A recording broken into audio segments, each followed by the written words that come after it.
Welcome, students, to lecture number 5. In fact, the last lecture of biotechnology.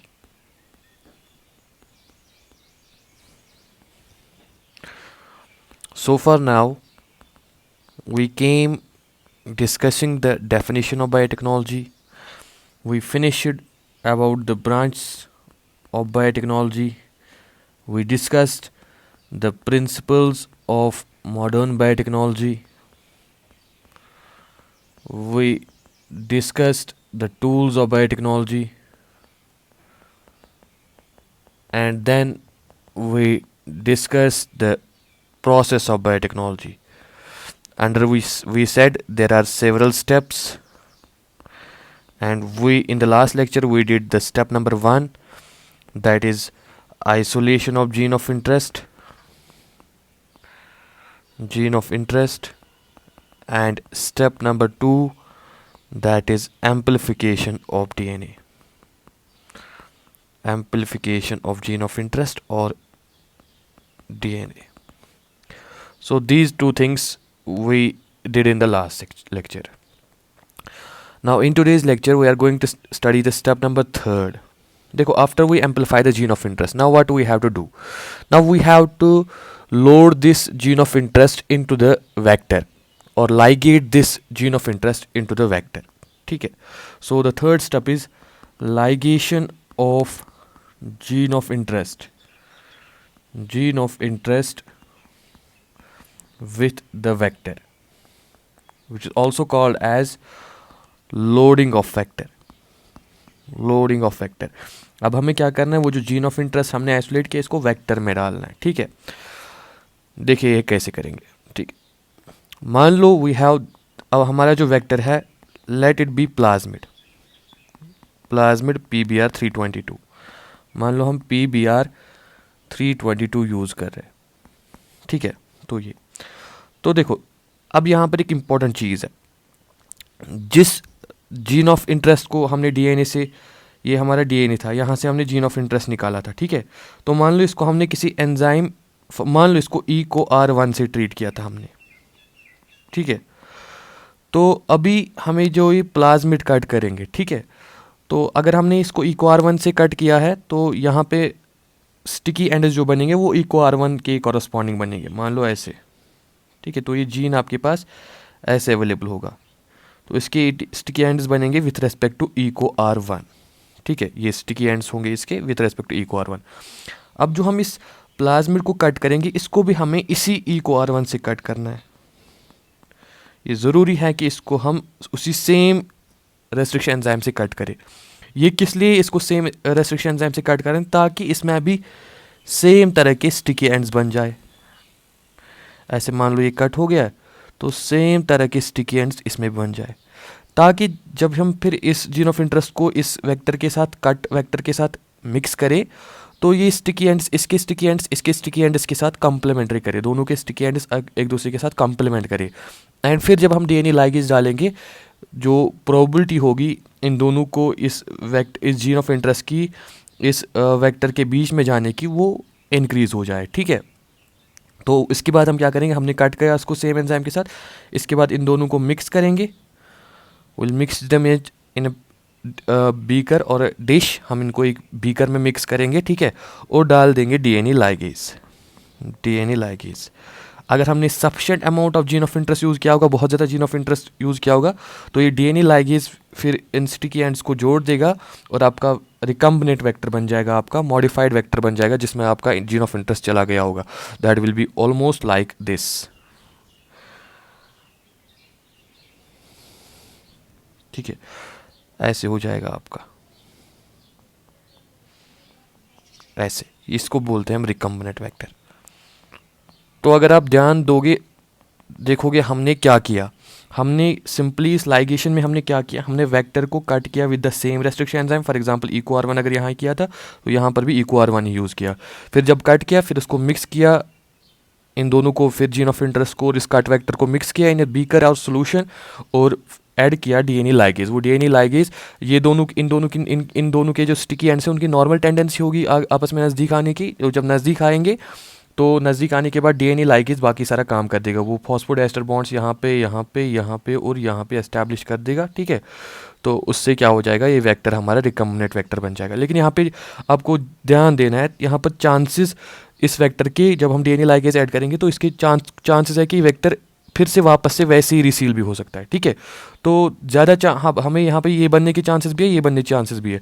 हम इसके बनने के चांसेस इंक्रीज़ करते हैं by increasing the amount of gene of interest. जितना हम amount of gene of interest use करेंगे उतना इसके बनने के चांसेस इंक्रीज हो जाएंगे। इसीलिए हमारा सेटअप स्टेप नंबर 2 था, that's amplification of gene of interest, ठीक है। तो आई होप आपको समझ आया होगा हमने क्या किया। तो ligation of gene of interest with vector या लोडिंग ऑफ वेक्टर हमने क्या किया। So what we did, we cut the vector, अगर आप लिखना चाहते तो ये लिख सकते हैं, we cut the vector with same restriction enzyme as used in cutting gene of interest। जो रेस्ट्रिक्शन एंजाइम ने जीन ऑफ इंटरेस्ट के कट करने के लिए यूज़ किया वही यहाँ पे भी यूज़ करेंगे वेक्टर को कट करने के लिए, ठीक है। So that same type of sticky ends are generated, same type of sticky ends are generated, ठीक है। उसके बाद क्या किया, then we mix the gene of interest with cut vector in a solution and add DNA ligase, ठीक है। and after that the recombinant vector containing our gene of interest will be formed।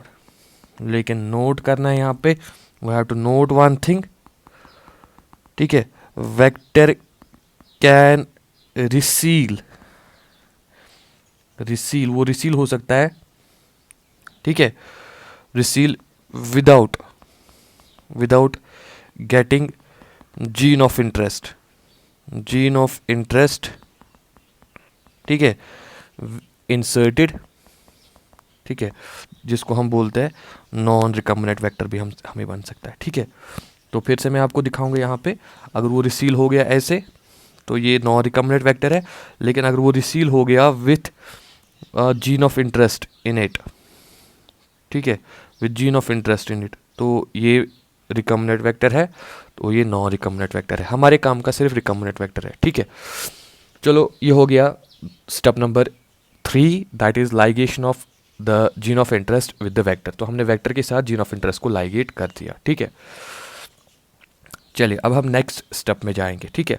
अब हमारे पास recombinant vector है, ठीक है। Now what we have to do, we have to transfer this vector into the host cell, ठीक है। तो step number 4 क्या होगा, step number 4 will be transfer of recombinant vector या सिंपली वेक्टर। अभी हमें पता नहीं है कौन सा वेक्टर रिकम्बिनेंट है कौन सा नॉन रिकम्बिनेंट है, so will just transfer recombinant vector into the host cell, ठीक है, इनटू द होस्ट सेल। अब इसके लिए हमारे पास वेरियस मेथड्स है, there are various methods for it, ठीक है। इसके लिए हमारे पास बहुत सारे मेथड्स है, तो हम उन मेथड्स को एक एक करके डिस्कस करेंगे, ठीक है। The first of them is heat shock method, जो कन्वेंशनल मेथड है, that's called heat shock method, ठीक है। हीट शॉक मेथड में हम क्या करते हैं, जो हमारा होस्ट सेल है, मान लो ये होस्ट सेल है, ठीक है, इसको हम पहले आइस पे रखते हैं, we put it on ice, हम इसको आइस पे रखते हैं, ये मान लो ये आइस है, we put it on ice, ठीक है, इस होस्ट सेल को हम आइस पे रखते हैं, ठीक है, and we add calcium chloride to the on this surface, ठीक है। सो शॉर्ट में हम क्या करते हैं, we incubate host cell on ice, ठीक है, विथ CaCl2 कैल्शियम क्लोराइड या कैल्शियम आयन कंसंट्रेशन पे इसको इंक्यूबेट करते हैं ऑन आइस, ठीक है। देन उसके बाद क्या करते हैं हम इसको, then we expose it to heat of 42 degree Celsius, then इसको 42 डिग्री सेल्सियस हीट के साथ एक्सपोज कर देती है इस होस्ट सेल को, ठीक है। देन उसके बाद क्या करते हैं, then we again expose it to ice, then फिर से इसको आइस पे ले जाते हैं, ठीक है। अब ये प्रोसीजर करने से क्या हो जाता है, ठीक है। So what we did in heat shock method, we first incubate, ठीक है, first incubate the host on ice with CaCl2, then transfer it to heat of 42 degrees Celsius, then again put it on ice, ठीक है। अब इससे क्या हो जाता है, बिकॉज ऑफ दिस प्रोसीजर जो सेलुलर पोर्स है, सेलुलर पोर्स जो है, सेलुलर पोर्स ओपन, ठीक है, through which the vector moves in, जिससे फिर वेक्टर अंदर चला जाता है, या जो रिकम्बिनेंट डीएनए है, ठीक है, जो रिकम्बिनेंट डीएनए है दैट गोज इन। तो what is this method called, heat shock method. आपसे पूछा जा सकता है, ठीक है, क्या करते हैं हीट शॉक मेथड में, तो incubate the host on ice with CaCl2, ठीक है, then we transfer it to temperature of 42 degree Celsius, then we again put it on ice, ठीक है, and what happens because of this cellular pores open and through which the vector moves inside, ठीक है। तो हमारा vector फिर अंदर पहुंच जाता है। ये हीट शॉक मेथड है, कन्वेंशनल मेथड है। लेकिन इसके अलावा हमारे पास बहुत सारे मेथड्स हैं, ठीक है। एडिशनल मेथड्स में हमारे पास नंबर 2 आ जाता है। नंबर 2 मेथड्स बहुत इंपॉर्टेंट मेथड है, जिसको हम बोलते हैं बायोलिस्टिक्स और जीन गन, ठीक है। बायोलिस्टिक्स या जीन गन में हम क्या करते हैं, हम लेते हैं, वी टेक गोल्ड और टंगस्टन पार्टिकल्स, हम गोल्ड या टंगस्टन पार्टिकल्स लेते हैं, उनको कोड करते हैं विद द वेक्टर, उनको डीएनए से कोड कर देते हैं, then we bombard these gold और tungsten particles towards the host cell. तो जब ये अंदर जाएंगे ये हमारा वेक्टर जो है अपने साथ ले जाता है, ठीक है।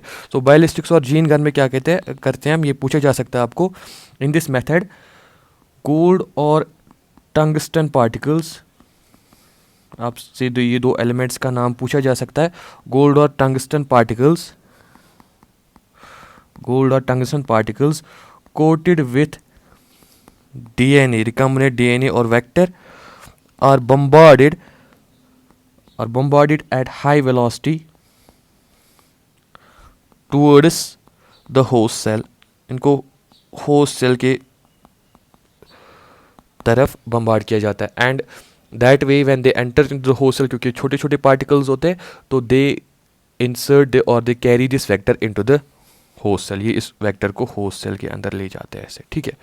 तो दिस इज कॉल्ड बायोलिस्टिक्स और जीन गन। पहला था हीट शॉक, दूसरा है बायोलिस्टिक्स और जीन गन, ठीक है।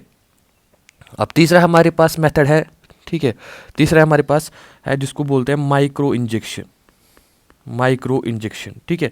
माइक्रो इंजेक्शन में हम क्या करते हैं, सिंपली ये सेल है, होस्ट सेल जो है उसको एक सक्शन, वैक्यूम सक्शन से हम उसको होल्ड करते हैं, वी होल्ड द सेल, ये होस्ट सेल है, इसको हमने वैक्यूम सक्शन से होल्ड किया, फिर एक माइक्रो नीडल हम यूज़ करते हैं, then we use a micro needle, एक माइक्रो नीडल हम यूज़ करते हैं, ठीक है, और इस माइक्रो नीडल से सीधे हम इस वेक्टर को या डीएनए को इंजेक्ट कर देते हैं, ठीक है। So what happens in this micro injection, ठीक है, जो होस्ट सेल है, host cell is held by vacuum suction,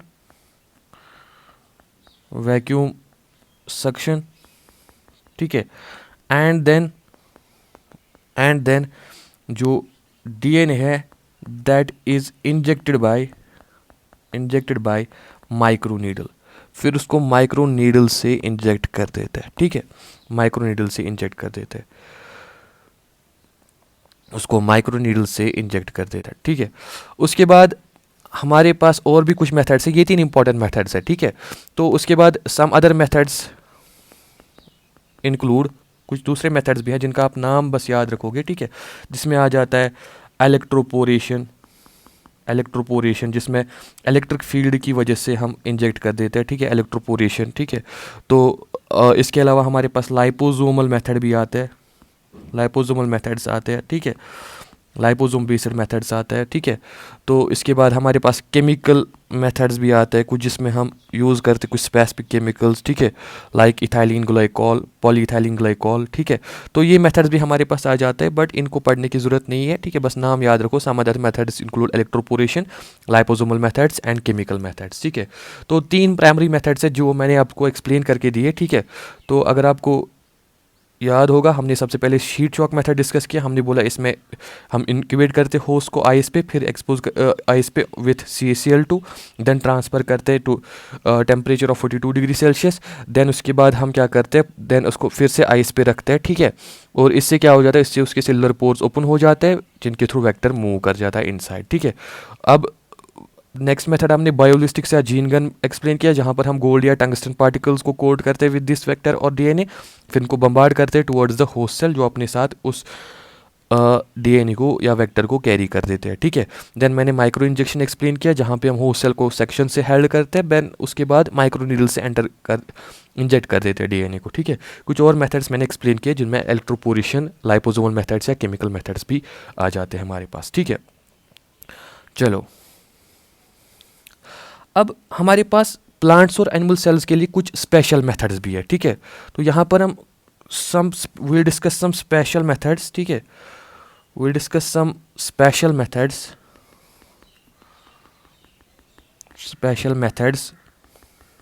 ठीक है, for plants and animals, for plants and animals, ठीक है। सबसे पहले प्लांट्स में, इन प्लांट्स देखो, there is a bacterium called agrobacterium tumefaciens. एक बैक्टीरियम है जिसको बोलते हैं एग्रोबैक्टीरियम टूमिफेशियंस, ठीक है। ये एग्रोबैक्टीरियम टूमिफेशियंस इन्फेक्ट करता है, normally infects root cells of certain plants, ठीक है। एंड एक डिजीज कॉज कर देता है, ठीक है, कॉल्ड एज क्राउन गॉल।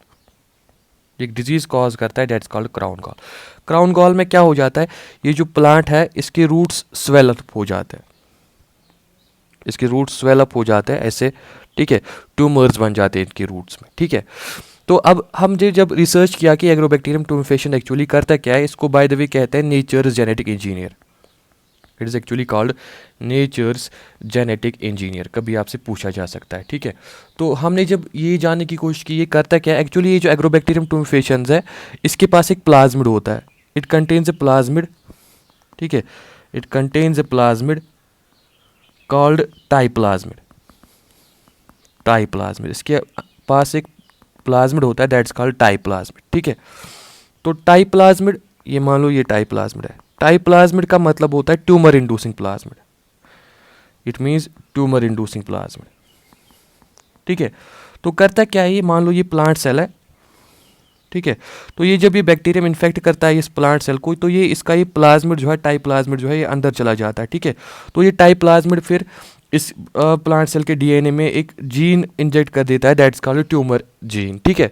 ये ट्यूमर जीन इनके अंदर इंजेक्ट कर देता है, उस ट्यूमर जीन से क्या हो जाता है, फिर उस ट्यूमर जीन से ये बैक्टीरिया, ये जो प्लांट सेल है, ये ट्यूमर सेल में कन्वर्ट हो जाती है, एंड फिर ये स्वेलअप हो जाती है, फिर ये बैक्टीरिया उससे अपने लिए जो है चीज़ें हैं वो बनवा देता है या अपने लिए उनको एक्सप्लॉइट कर देता है, ठीक है।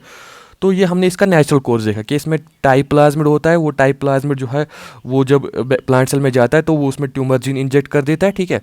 ये मान लो ये टाइप्लाज्मिड है, ठीक है, तो इसमें क्या है, इसमें ट्यूमर जीन है, इट कंटेन्स ट्यूमर और वायलेंट जीन, ठीक है। तो ये ट्यूमर जीन ये इंजेक्ट कर देता है in the plant cell naturally, as a natural course. ये पहले से ही कर रहा था, ये हमें बस पता नहीं था, हमने अचानक से डिस्कवर किया, ठीक है। तो फिर ये ट्यूमर जीन उस प्लांट सेल को ट्यूमर सेल में कन्वर्ट कर देते हैं, फिर वो अनलिमिटेड डिवाइड करते हैं, एंड फिर ये उन सारी सेल्स को, जैसे स्वेलिंग्स हो जाती है, ट्यूमर सेल्स है, ठीक है, तो इन सेल्स को फिर अपने लिए यूज़ कर देता है, ठीक है। अब हमने क्या किया है, व्हाट वी डू, हमने ये टाइप्लाज्मिड जो है, हमने इस टाइप्लाज्मिड से जो ट्यूमर जीन है उसको बाहर निकाल दिया, we have cut this tumour gene, ठीक है। एंड इस ट्यूमर जीन को हम रिप्लेस कर देते हैं by our gene of interest, gene of interest, ठीक है। So what we do, we replace tumour gene of Ti plasmid with gene of interest, with gene of interest, and जब हम ऐसा करते हैं तो ये बैक्टीरिया जो है, एग्रोबैक्टीरियम जो है, ये इसको फिर हम अलो करते हैं, then this bacterium is allowed to infect the plant cell, ठीक है, then it is allowed to infect plant cell, ठीक है। तो ये प्लांट सेल को फिर इसको अलाउ किया जाता है कि इसको इन्फेक्ट करे, ठीक है। लेकिन जब ये इस बार इन्फेक्ट करता है तो ट्यूमर जीन, इसको लग रहा होता है ये ट्यूमर जीन ट्रांसफर कर रहा है, लेकिन ट्यूमर जीन को हमने ऑलरेडी रिप्लेस कर दिया होता है बाय जीन ऑफ इंटरेस्ट, तो ये हमारा जीन ऑफ इंटरेस्ट ट्रांसफर कर देता है, ठीक है। और हमारा जो मकसद था जीन ट्रांसफर करने का वो अकम्पलिश हो जाता है प्लांट सेल्स में, ठीक है। सो आई होप आपको समझ आ गया होगा हमने क्या किया। तो हमने एक्चुअली एक बैक्टीरिया पर रिसर्च की, दैट बैक्टीरिया एग्रोबैक्टीरियम टुमेफेशियंस, ठीक है। तो हमने देखा ये नॉर्मली रूट सेल्स को इन्फेक्ट कर रहा था और उनमें एक डिजीज कॉज कर रहा था, दैट्स कॉल्ड क्राउन गॉल, जिसमें रूट्स पे ये ट्यूमर्स बन जाते थे, सेल्स जो है वो डिवाइड करते थे और ट्यूमर्स स्वेलिंग्स बना देते थे, ठीक है। फिर हमने जब रिसर्च किया कि इसमें एक्चुअली क्या है, इसमें एक्चुअली एक प्लाज्मिड होता है that's called Ti plasmid, tumour inducing plasmid. वो टाइप्लाज्मिड में एक ट्यूमर जीन होता है जो इंजेक्ट किया, जो ये बैक्टीरिया इंजेक्ट कर देता है by the help of that plasmid into the plant cell, and वो सेल ट्यूमर सेल बन जाती है, फिर वो डिवाइड करते हैं एंड उन सेल्स को फिर ये अपने लिए यूज़ करता है। हमने क्या किया, उस ट्यूमर जीन को रिप्लेस किया बाय जीन ऑफ इंटरेस्ट, ठीक है, देन इसको एलो किया टू इन्फेक्ट करे प्लांट सेल को, एंड इसको नेचुरली एलो किया, ठीक है। इसको लगा कि इसने अपना ट्यूमर जीन ट्रांसफ़र किया, लेकिन हमने एक्चुअली क्या किया, हमने अपना जीन ऑफ इंटरेस्ट इससे ट्रांसफ़र करवाया, ठीक है। तो ये एक स्पेशल मेथड है, by using agrobacterium टुमेफेशियंस, disarmed agrobacterium टुमेफेशियंस हम ट्रांसफ़र कर सकते हैं प्लांट सेल्स में, ठीक है। So this modified agrobacterium tumefaciens, ठीक है, is called as disarmed pathogen, ठीक है। And this disarmed pathogen can be used to transfer this our gene of interest into the plant cells, ठीक है। सिमिलर मैनर में एनिमल्स में अगर हम एनिमल्स में देखेंगे, वहाँ एनिमल सेल्स को भी नेचुरली इफेक्ट करते हैं रेट्रोवायरसेस, ठीक है। तो रेट्रोवायरसेस उनको नेचुरली ऐसे ही इफेक्ट करते हैं, ठीक है। तो हम क्या कर सकते हैं, we can in the same manner तो हम क्या कर सकते हैं, जो रेट्रोवायरसेस है, ठीक है, in the same manner we can replace virulent genes of retroviruses by gene of interest, ठीक है। एंड जब हम उनकी वायरुलेंट जीन्स को जीन ऑफ इंटरेस्ट से रिप्लेस करेंगे, they will again transfer our gene of interest into the animal cells, ठीक है, thinking, ठीक है, that they are transferring what we call as their virulent genes, ठीक है। तो ये यहाँ पे डिसआर्मड रेट्रोवेक्टर्स हम यूज़ कर सकते हैं, ठीक है। तो ये स्पेशल केस है एनिमल सेल्स और प्लांट सेल्स के केस में, ठीक है। प्लांट सेल्स में हम डिसआर्मड एग्रोबैक्टीरियम टुमेफेशियंस यूज़ करते हैं, एंड एनिमल सेल्स में हम डिसआर्मड रेट्रोवेक्टर्स करते हैं, ठीक है। एक्चुअली ये पैथोजेंस है, ये अफेक्ट करते हैं एनिमल और प्लांट सेल्स को by transferring the virulent genes. तो हम क्या कर रहे हैं, सिंपली वायरुलेंट जीन्स को रिप्लेस करते हैं by gene of interest, and इनको लग रहा है कि इन्फेक्शन कर रहे हैं, ठीक है, लेकिन ये हमारा जीन ऑफ इंटरेस्ट ट्रांसफ़र कर रहे होते हैं, तो हमारा जो अकम्पलिशमेंट है जीन ट्रांसफ़र का वो पूरा हो जाता है, ठीक है। तो नोट एक चीज़ करेंगे, ठीक है, बिकॉज ये वाला ट्रांसफ़र जो है ना, ये इन्फेक्शन की वजह से होता है, ठीक है। तो इस वाले ट्रांसफ़र को हम ट्रांसफेक्शन भी बोलते हैं, ठीक है। तो transfer of gene of interest by using disarmed pathogens जो है, it is also called as transfection. इसको हम ट्रांसफेक्शन भी बोलते हैं, ठीक है। तो ट्रांसफेक्शन जो है ये दो चीज़ों वर्ड्स का बना हुआ है, ट्रांसफेक्शन, ठीक है। ट्रांसफेक्शन एक तो ट्रांसफर, ठीक है, और दूसरा इन्फेक्शन, ठीक है। मतलब नॉर्मली तो ये एक्चुअली इन्फेक्शन कर रहा था, हम इसको इन्फेक्ट करने दे रहे हैं, लेकिन क्योंकि हमने वायरुलेंट जीन को रिप्लेस कर दिया है बाय जीन ऑफ इंटरेस्ट, तो ये फिर हमारा जीन ट्रांसफर भी कर रहा है। तो it is combination of infection and transfer, तो what we call as transfection, ठीक है। तो हमने मेथड्स देख लिए, transfer of gene of interest, this transfer of the vector into host, and बाद में हमने स्पेशली कुछ मेथड्स देखे जो हम प्लांट्स और एनिमल्स में यूज़ करते हैं to directly transfer the genes, ठीक है। तो जिसमें हमने डिसऑर्डर पैथोजेंस पढ़ लिए, ठीक है। नाउ नेक्स्ट, अब मान लो हमारा ट्रांसफ़र हो गया है, जीन ऑफ वेटर जो है वो होस्ट सेल में ट्रांसफ़र हो गया, ठीक है। अब स्टेप नंबर 6 जो आता है हमारा, step number 6 is selection of transformants from non transformants, ठीक है। तो हमें इस ट्रांसफॉर्मेट्स को सिलेक्ट करना है, ठीक है, नॉन ट्रांसफॉर्मेट से। देखो ये होस्ट सेल है, ठीक है, ये दूसरी होस्ट सेल है, ठीक है। देखो जब हमने वेक्टर को जब हमने ट्रांसफ़र किया था ना, तो ट्रांसफ़र मेथड जो है ये भी प्रोबेबिलिटी मेथड्स होते हैं। जब हमने ट्रांसफ़र किया तो हमारे पास प्रोबेबिलिटीज़ 3 हो सकती है, ठीक है। 3 तरह के होस्ट सेल्स हमें बन सकते हैं, ठीक है। या तो कुछ ऐसी होस्ट सेल्स बन सकती है जिनके अंदर वेक्टर गया ही नहीं, ये कुछ ऐसी होस्ट सेल्स है जिनके अंदर वेक्टर गया ही नहीं, ठीक है। So these are non transformed hosts. जब हमने ट्रांसफ़र किया तो कुछ ऐसी होस्ट सेल्स भी हो सकती है जिनमें वेक्टर गया ही नहीं। अब कुछ ऐसी सेल्स हो सकती है जिनमें वेक्टर गया, लेकिन वो वेक्टर जो था वो नॉन रिकम्बिनेंट वेक्टर था, ठीक है। So these are non trans, ठीक है, these are transformants, we can call them these are transformants with non recombinant vector, और तीसरी पॉसिबिलिटी है कि हमारे पास होस्ट आएगा host with the recombinant vector, ठीक है, जिसमें हमारा जीन ऑफ इंटरेस्ट है। तो ये है transformed with, this is transformed with recombinant vector. And हमें कौन सा चाहिए, we need this one cell, हमें ये सेल चाहिए, क्योंकि ये इसमें भी हमारा जीन ऑफ इंटरेस्ट नहीं है, इसमें भी हमारा जीन ऑफ इंटरेस्ट नहीं है, ठीक है। तो what we need to select this host cell from these types of host cell, क्योंकि वहाँ जब आपने ट्रांसफ़र किया आपको पॉसिबिलिटी है 3 तरह की होस्ट सेल्स बन सकती है, ठीक है। We have to isolate specifically this third type 3 cell type of cell which is a transformed with recombinant vector, ठीक है। तो पहले आप ध्यान दे, जिसके अंदर वेक्टर गया ही नहीं, दैट्स नॉन ट्रांसफॉर्मेट होस्ट। जिसके अंदर गया लेकिन जिसमें जीन ऑफ इंटरेस्ट नहीं था, उसको कहते हैं transformed with non recombinant vector. And जिसके अंदर गया और जिसमें जीन ऑफ इंटरेस्ट भी, उसको कहते हैं ट्रांसफॉर्मेट विथ रिकम्बिनेंट वेक्टर, ठीक है। Now how do we do this, this is done by using selectable markers. इसी के लिए सिलेक्टेबल मार्कर्स यूज करते हैं। This is done by using selectable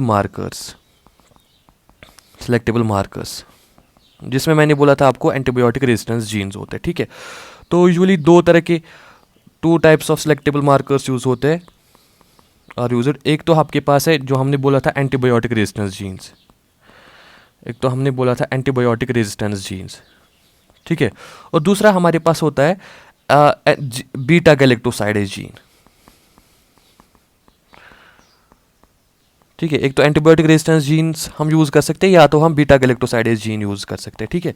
सबसे है पहले हम देखेंगे by using antibiotic resistance jeans,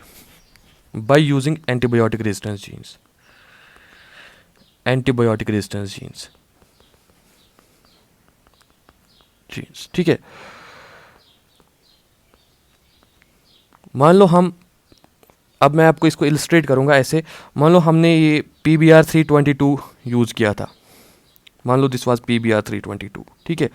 तो अगर आपको याद होगा उसके पास 2 एंटीबायोटिक रेजिस्टेंस जीन्स होते हैं, ठीक है। एक तो होता है एम्पिसिलिन, दूसरा होता है टेट्रासाइक्लिन रेजिस्टेंस जीन, ठीक है। तो ampicillin resistance gene and tetracycline resistance genes, ठीक है। जो हम while using these antibiotic resistance genes as selectable markers, हम वही रेस्ट्रिक्शन एंजाइम यूज़ करते हैं। इनको यूज़ करने के लिए एज सिलेक्टेबल मार्कर्स हम यूज़ करते हैं वही रेस्ट्रिक्शन एंजाइम जिसकी सीक्वेंस इनके अंदर हो, ठीक है। तो to use them as selectable markers, ठीक है, that restriction enzyme is used to cut them which has recognition sequence inside them, ठीक है।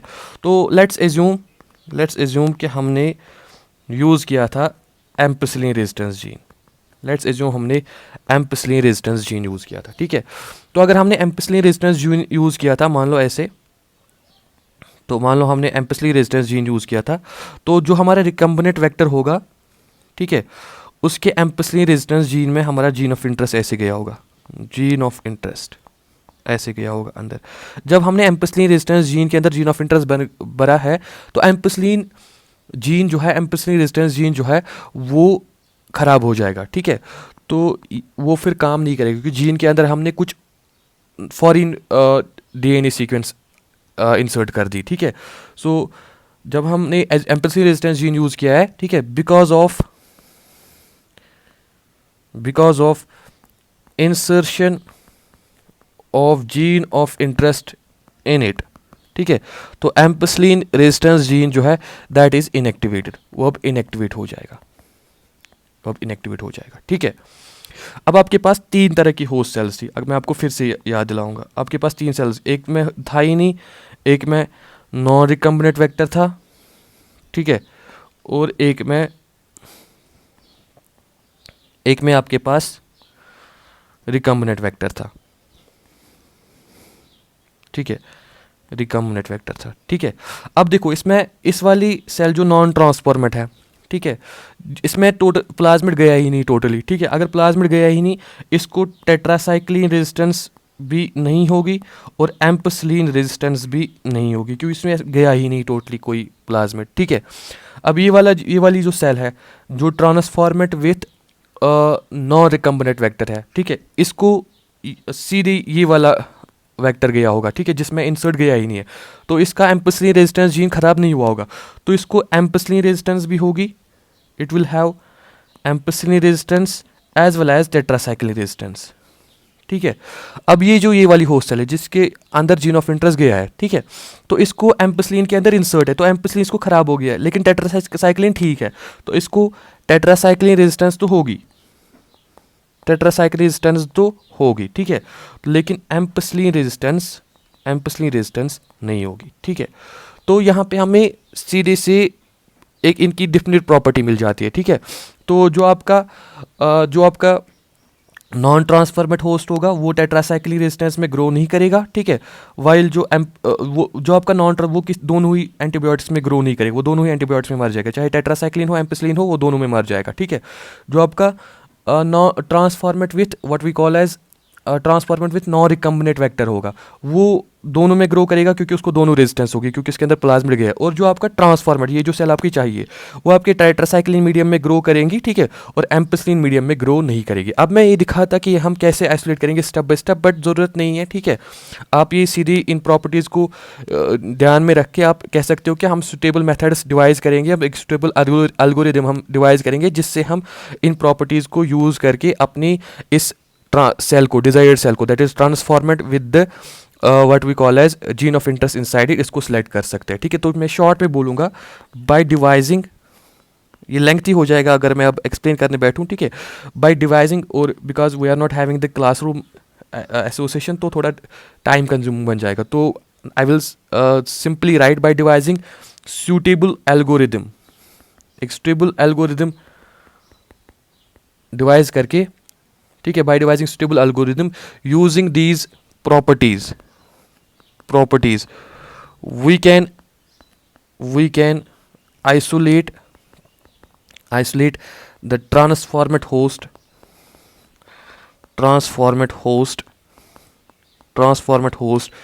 with recombinant vector inside it, ठीक है। तो आप सब सोचने की कोशिश करोगे, ठीक है। एनीबॉडी हैविंग प्रॉब्लम, तो मैं उसको फिर क्लियर कर सकता हूँ, या मैं एक अलग वीडियो बनाऊंगा जिसमें मैं ये कन्फ्यूजन क्लियर कर सकता हूँ आपको, ठीक है। सो ये आप याद रखोगे। बट ये जो प्रोसीजर होता है ना, दिस प्रोसीजर इज़ वेरी क्यूबरसम, जैसे आपकी बुक में भी लिखा होगा, दिस प्रोसीजर इज़ क्यूबरसम, ठीक है, मतलब ये बहुत हेक्टिक है, ठीक है। एल्गोरिदम जो हम डिवाइस करते हैं इसके लिए वो बहुत ही हेक्टिक है, ठीक है। तो इसलिए हम दूसरा वाला सिलेक्टेबल मार्कर प्रेफर करते हैं, जिसमें मैंने बोला कि हम बीटा गैलेक्टोसाइडेज जीन यूज़ करते हैं, तो this was using antibiotic resistance genes, ठीक है। तो दूसरा जो है ना, अगर आपको याद होगा ठीक है, तो मैंने बोला था bye using antibiotic resistance gene. अगर आपको लेकिन याद होगा, हमारे पास दूसरा है बीटा गैलेक्टोसाइडेज जीन भी, ठीक है, वो भी हम यूज़ कर सकते हैं, ठीक है। तो ये वाला ज़्यादा ईजी हो जाता है, ठीक है। तो मैं आपको दिखाऊंगा कैसे ईजी हो जाएगा, ठीक है। तो देखो, तो नाउ हम डिस्कस करेंगे by using beta galactosidase gene, beta galactosidase gene, by using beta galactosidase gene, ठीक है। तो इसमें हमें सिंपली क्या करना होता है, we use that enzyme, use that restriction enzyme whose recognition sequence is inside this beta galactosidase gene, is inside beta galactosidase gene, beta galactosidase gene, ठीक है। तो नॉर्मली क्या होता है, नॉर्मली ये जो बीटा गैलेक्टोसाइडेज जीन होता है, बीटा गैलेक्टोसाइडेज जीन जो होता है, it produces beta galactosidase enzyme, ये बीटा गैलेक्टोसाइडेज एंजाइम प्रोड्यूस करता है, ठीक है। और वो बीटा गैलेक्टोसाइडेज जो है ना, in presence of it is substrate, ठीक है, क्रोमोजेनिक सबस्ट्रेट, जो in presence of chromogenic substrate, ठीक है, जो डिफरेंट क्रोमोजेनिक सबस्ट्रेट्स हमारे पास होते हैं, ठीक है। तो in presence of its chromogenic substrate, ठीक है, ये आपको दे देता है, इट गिव्स ब्लू कलर, ये ब्लू कलर दे देता है, ठीक है। तो ये ब्लू कलर देता है। तो अगर बीटा गैलेक्टोसाइडेज जीन फंक्शनल है तो वो बीटा गैलेक्टोसाइडेज एंजाइम प्रोड्यूस करेगा जो in presence of chromogenic substrate आपको ब्लू कलर देता है नॉर्मली, ठीक है। बट अगर आपने अपना जीन ऑफ इंटरेस्ट इसी के अंदर यूज़ किया, अगर आपने वही रेस्ट्रिक्शन एंजाइम यूज़ किया जिसकी सीक्वेंस इस जीन के अंदर है, ठीक है, तो if gene of interest, if gene of interest is inserted in this beta galactosidase gene, अब अगर हम काम करेंगे, हम अपना जीन ऑफ इंटरेस्ट इसी बीटा गैलेक्टोसाइडेज जीन के अंदर इंसर्ट करेंगे, तो क्या हो जाएगा, this will get inactivated, it gets inactivated, ये जीन जो है ये इनएक्टिवेट हो जाएगा, ठीक है। जब ये इनएक्टिवेट हो जाएगा, no beta galactosidase enzyme will be produced, there will be no production of beta galactosidase enzyme, ठीक है। जब ये एंजाइम प्रोड्यूस नहीं होगा तो what will happen, there will be no colour in chromogenic substrate, तो क्रोमोजेनिक सबस्ट्रेट में कोई भी कलर नहीं आएगा आपको, ठीक है। एंड दैट वे आप इजीली बेस्ड ऑन कलर आया कि नहीं आया आप सीधे आइडेंटिफाई कर सकते हो, या मतलब कि जो आपका ट्रांसफॉर्मेट सेल होस्ट होगा, ठीक है, जिसमें जीन ऑफ इंटरेस्ट गया होगा, वो कोई भी कलर नहीं देगा क्योंकि उसके अंदर जीन ऑफ इंटरेस्ट गया है, वो कोई भी कलर नहीं देगा। लेकिन जो आपके नॉन ट्रांसफॉर्मेट्स होंगे वो कलर देंगे, ठीक है। सिंपली ये सिंपल हो जाता है एंटीबायोटिक रेजिस्टेंस जीन से, ठीक है। तो हमने बोला सिलेक्टेबल मार्कर से हम आइडेंटिफाई करते हैं ट्रांसफॉर्मेट्स और नॉन ट्रांसफॉर्मेट्स। मैंने बोला दो तरह के सिलेक्टेबल मार्कर्स है, antibiotic resistance genes and beta galactosidase gene, ठीक है। और मैंने बोला अगर आपको ये यूज़ करने सिलेक्टेबल मार्कर्स तो आपको वो वाला रेस्ट्रिक्शन एंजाइम यूज़ करना होगा जिसकी सीक्वेंस इनके अंदर है। तो अगर आपको ये यूज़ करना है तो वो वाला रेस्ट्रिक्शन एंजाइम यूज़ करना होगा जिसकी सीक्वेंस इस एंजाइम जीन के अंदर है, ठीक है। तो फिर आपको डिफरेंट प्रॉपर्टीज़ आ जाती है होस्ट सेल्स की, जिसमें गया होगा, जिसमें नहीं गया होगा, और जिसमें रिकम्बिनेंट वेक्टर गया होगा, तो उनके बेसिस पे आप एक एल्गोरिथम डिज़ाइन करके आप सेलेक्ट कर सकते हो। यहाँ पर आपको ईजी है, अगर जिसमें ये गया होगा इंसर्ट तो उसमें बीटा गैलेक्टोसाइडेज जीन खराब हो गया होगा, एंजाइम प्रोड्यूस नहीं होगा, तो कलर आपको क्रोमोजेनिक सबस्ट्रेट में नहीं आ गया, ठीक है, नहीं आएगा। तो अब आपके पास आ गया होगा, transformed cell with recombinant vector, ठीक है। तो now the next step is, I hope the step number 7 है शायद, ठीक है। Next step is culturing of ट्रांसफॉर्मेट host,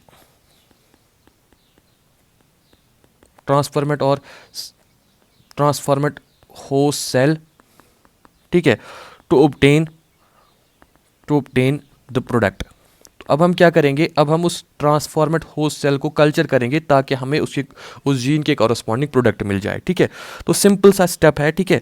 अब ये कल्चरिंग जो है ना, दिस इज डन, ये हम लार्ज टैंक्स में करते हैं, this is done in large tanks, and उन टैंक्स को बोलते हैं हम, ठीक है, उन टैंक्स को हम बोलते हैं they are called as bioreactors, उनको हम बायोरिएक्टर्स बोलते हैं।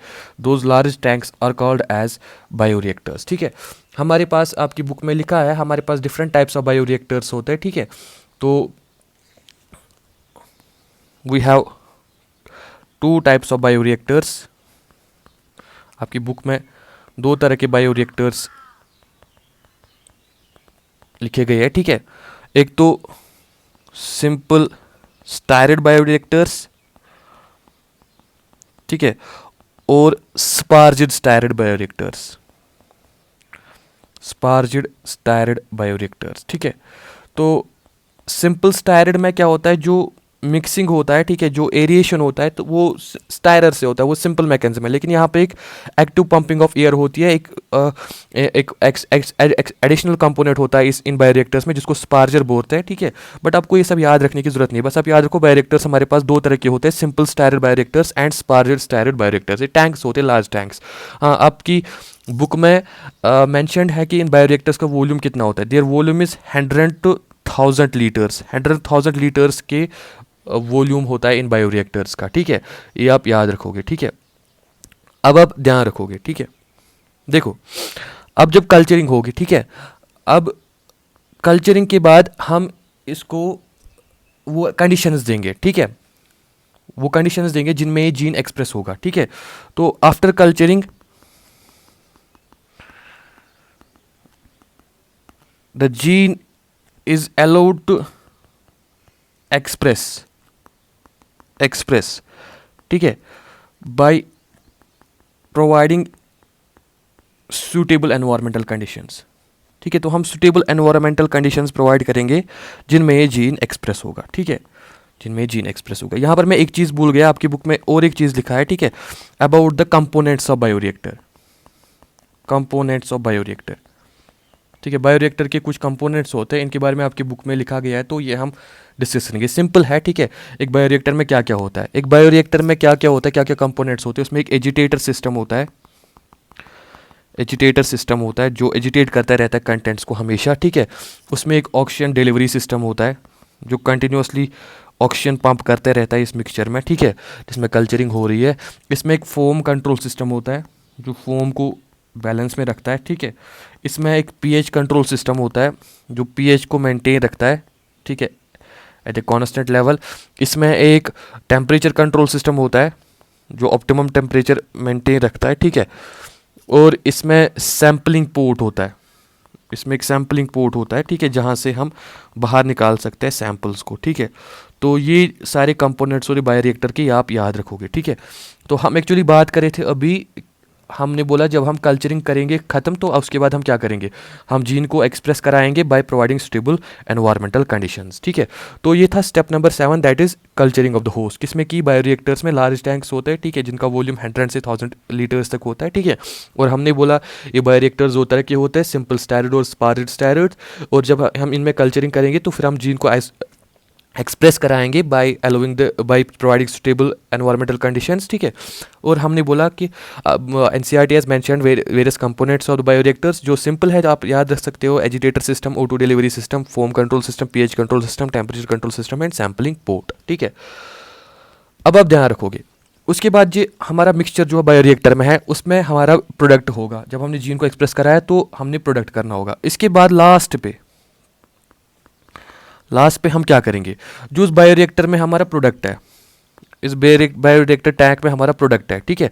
ये तो मिक्सचर है ना, ये तो सेल्स वेल्स का मिक्सचर है, इसमें टॉक्सिन्स वगैरह भी होंगे। अब हम क्या करेंगे, उस प्रोडक्ट को आइसोलेट करेंगे। जो हमारा प्रोडक्ट बन गया होगा इन सेल्स ने, जब जीन एक्सप्रेस हो गया तो हमारा प्रोडक्ट बन गया होगा, उसको हम आइसोलेट करेंगे।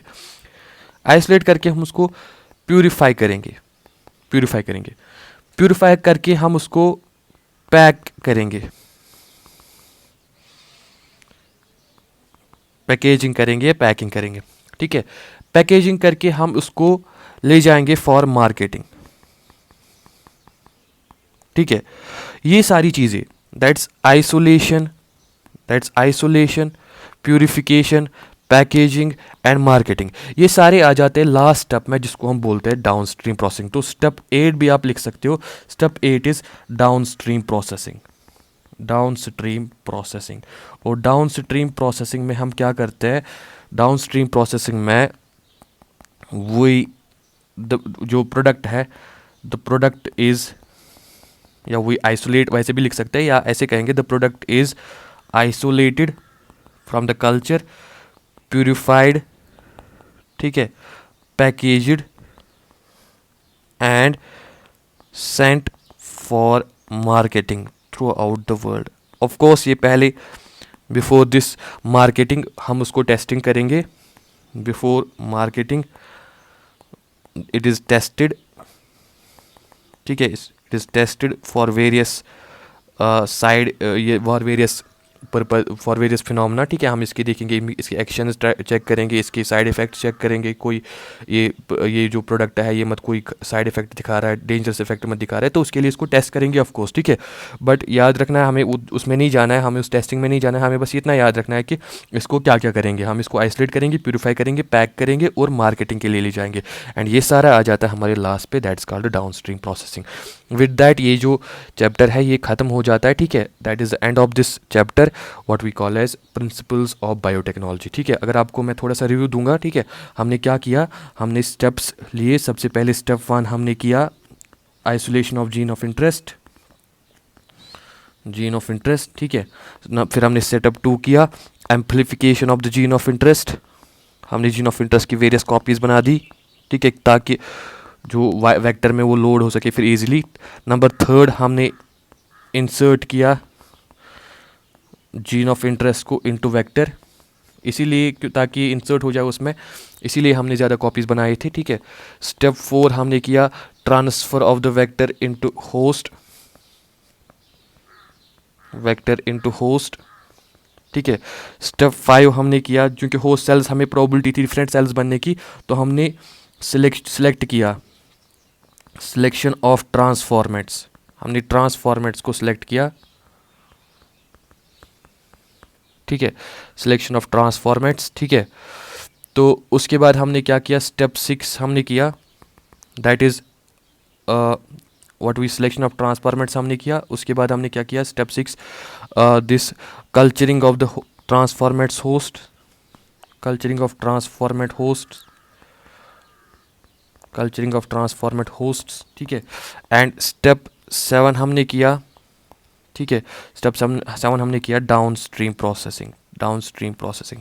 तो स्टेप्स में शायद इधर उधर हो सकता है नंबरिंग में, ठीक है, वो आप चेक कर लेना। सबसे पहले आइसोलेट किया जीन ऑफ इंटरेस्ट, देन उसके बाद हमने एम्पलीफिकेशन की जीन ऑफ इंटरेस्ट की, देन उसके बाद हमने जीन ऑफ इंटरेस्ट को इंसर्ट किया वेक्टर में, ठीक है। देन उसके बाद हमने वो जो वेक्टर है उसको ट्रांसफ़र किया होस्ट में, ठीक है। देन उसके बाद हमने जो host cells, different host cells, उनमें हमने सिलेक्शन किया ट्रांसफॉर्मेट्स की, ठीक है। देन उसके बाद हमने ट्रांसफॉर्मेट होस्ट को कल्चर किया, देन उसके बाद हमने वो जो कल्चरिंग के बाद हमने जो आइसोलेट किया उसको, जो हमने प्रोडक्ट बन गया उसको हमने आइसोलेट किया, प्यूरीफाई किया, पैक किया और मार्केटिंग के लिए ले गए, ठीक है। That's called down stream processing, ठीक है।